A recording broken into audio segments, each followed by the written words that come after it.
José Aleks, 28, from Queen of All Nations. Right now I'm in between jobs, but I'm doing Amazon and Uber.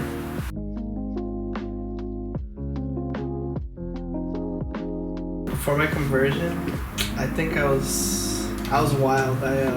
I'd go out, hang out with people, and I'd talk to different girls and be kind of wild.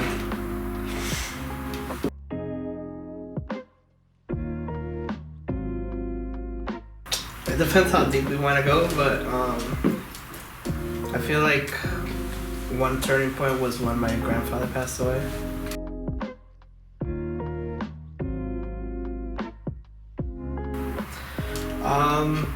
Well, I think everything changed. Just like the saying goes, nada será igual. So before I wouldn't go to church. I wouldn't associate myself with the church, and I just didn't have faith going out with my friends, making fun of people and being mean. But honestly, I just wouldn't describe myself as a man of God.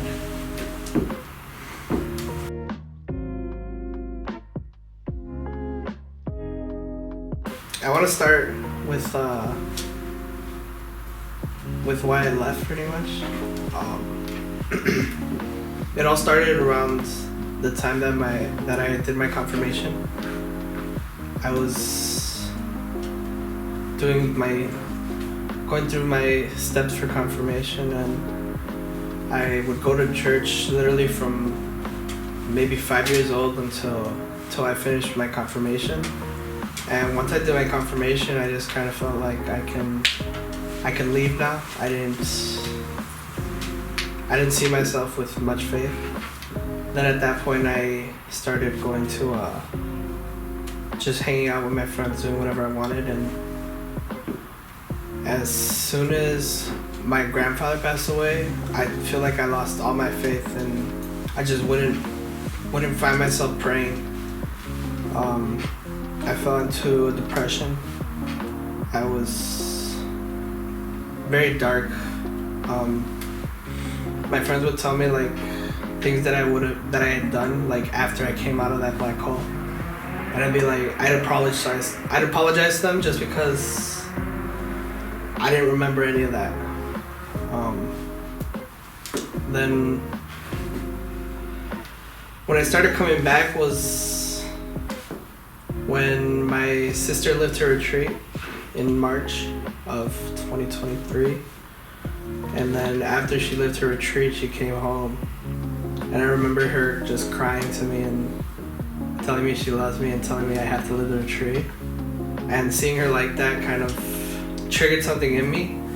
I guess it was just my faith slowly being restored, because for Cinco de Mayo, I ended up coming to community over at Queen of All Nations with my sister. That's kind of when I started joining Iskali, when I started feeling like I wanted to be with Iskali. Because it was Cinco de Mayo, and I was a vegetarian. They brought tacos, and they started asking me, they asked me, hey, you gonna eat? And Jose Carlos asked me eventually, and then I told him, I can't eat, I'm a vegetarian. So time went by throughout that night, and eventually Jose Carlos comes over to me with the box, and he had ordered me a veggie burrito. He's like, here bro, I know you can't eat meat, so I bought you this.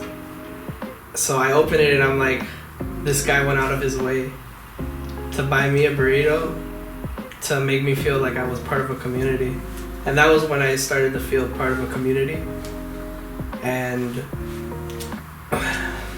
that day, I guess I decided I had to come back. I felt like I owed Jose Carlos something, but also something in me was telling me I had to come back. And the next month, later that month, I ended up living my retreat and turning my life over to God.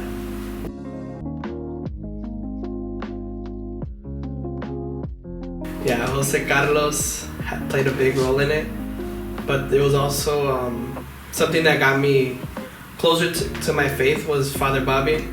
Father Bobby taught. The first day that I went to Father Bobby's Mass, I just felt a deep connection with him, and I loved the way that he talked during his homily. And that's when I started to come to church more often and enjoying it. I felt like beforehand I would go to church because it was a necessity. And that's when I found myself going to church because I love church. Through that connection through Father Bobby and his adoration nights. Adoration nights were beautiful, so I highly recommend for everyone to try it out.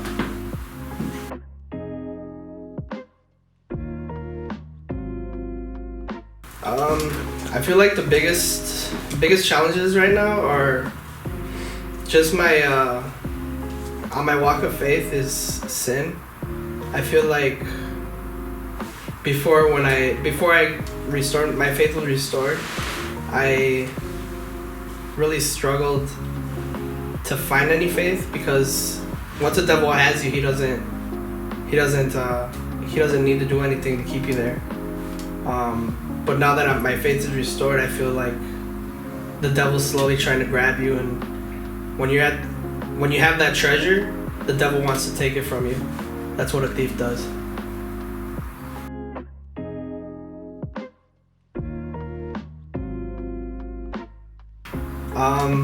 I feel like it's really helped me and my sister connect more.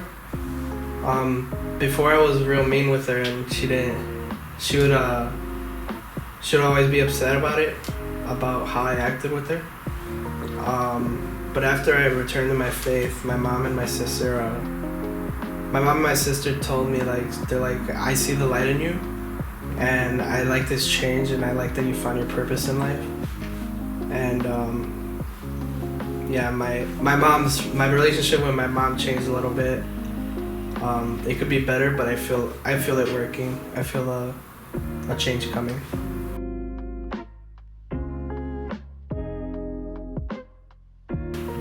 In my life, whenever I find myself going through low times or feeling bad or not feeling well, I find myself going to prayer, find myself talking to God, and just that kind of gives me a lift in my spirit.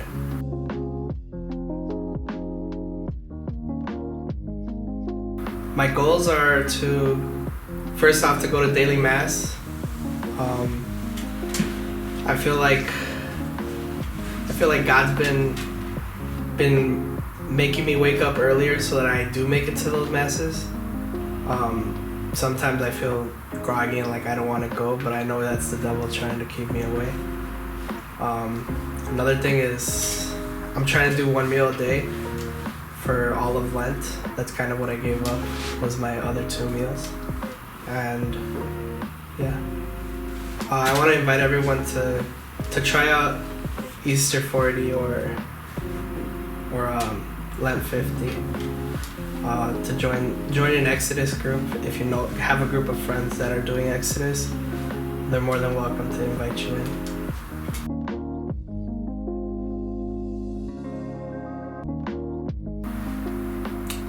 To live it with your heart open. Don't shut out the world, and don't be scared to cry. Men cry all the time. Yeah, just do it. What are you scared of? There's more out there than hanging out with your friends or living this lifestyle that you don't want.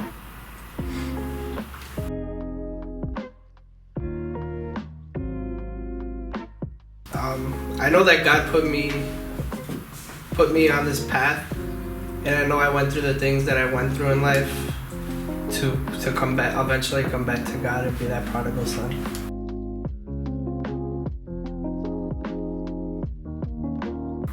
Realization is, so my grandfather, when I was young, slipped on ice, he cracked the back of his head open and they had to do surgery on him. He fell into a coma, and I found myself one day praying in a corner, talking to God, promising him that I'd go to church more and I'd be there with him more.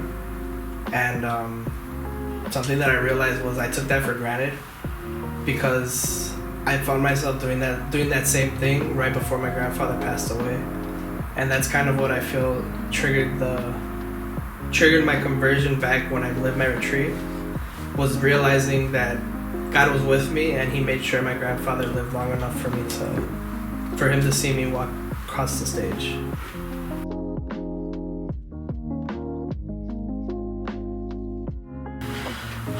Live the Iskali retreat, don't be scared. First retreat in March 15th.